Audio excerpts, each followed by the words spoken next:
धरतात अंतरपाठ समजते ना तुमच्या इकडले लोक इले काय म्हणतात सांगा बरं. पट्टा धरतात स्वास्तीचं प्रतीक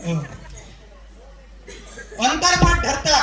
पण अंतरपाठ धरायच्या माणसं लॉजिक तुम्हाला काही काही गोष्टी सांगून जातो म्हणजे तुमच्या लक्षात राहिल्या पाहिजे. नाही तर मग आम्हाला सांगितलं बुवाना आम्ही करूनच राहिलो. तो सांगते 25,000ची पूजा करा घराची शांती होईल म्हणजे जन्म आम्ही द्यायचा नाव थो ठेवून लुटाचे धंदे आहे ना सगळे. नाव तो ठेवून लग्नाची पत्रिका थो काढून लग्न थोस करून देन मेल्यावर तिथी थोस ठरवून तेरवी थोस ठरवून. तुम्ही काय करता मग? तुम्ही काय करता? तुम्ही काहीच नाही करत. पिकाचे भाव आपण नाही ठरवत.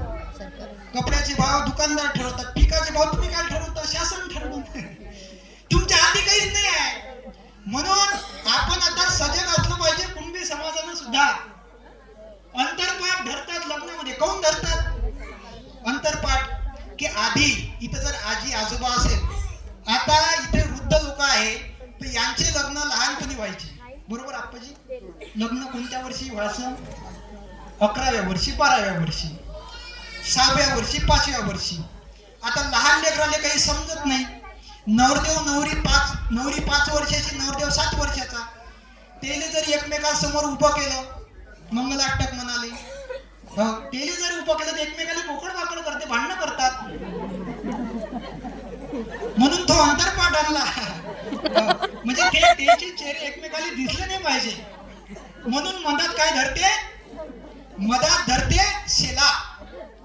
म्हणून अंतरपाठ आहे. आता काही काही प्रथा आपल्याला सोडा लागते. हळूहळू होईल परिवर्तन.